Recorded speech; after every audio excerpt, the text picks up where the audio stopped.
زړه مې ستا وطن کې جړېدلو غواړي جړېدلو غواړي یا محبوب ستا وطن لیدلو غواړي یا محبوب ستا وطن لیدلو غواړي. زمونږ د زمانې بادشاهان دي،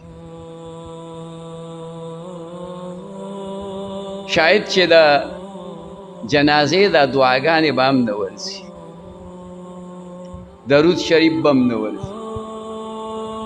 که تپوس تې وکړه چې په دې مانځه کې واجب څو دي، نو د دې نه هم نه دي خبر. عامو مسلمانانو کې هم دقسې خلک شته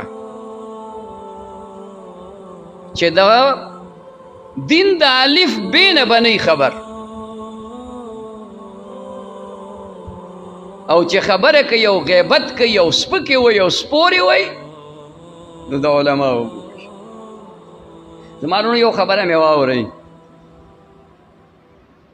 څوک هم چې د علماو سپکې وي که نه، د عالم ته دونه قد نقصان نشي رسولی، د هغه مرتبه کې الله نور هم اضافه او زیاتوالی راوړي. خو دا خبره ځان سره ولیکئ چې کم خلک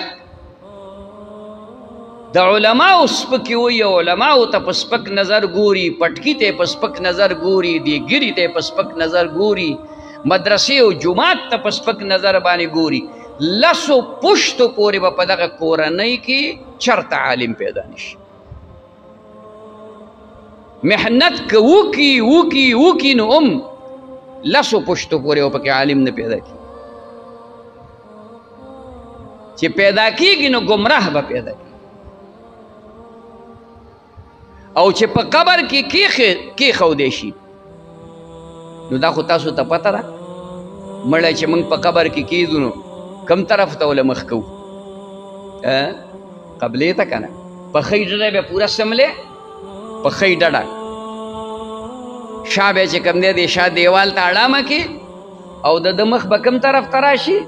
قبلې طرف ته. چا چې د علماو توهین او سپکاوی کړی، علماو پسې سپکې وي او خبرې ورپسې کوي،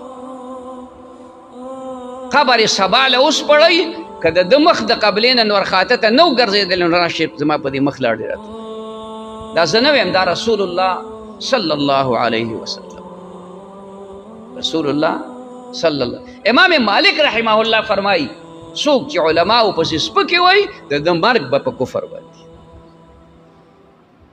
د ده مرګ به په کفر باندې. خیال کوئ، دا د عام معاشرې په بنیاد دا خبرې کوم.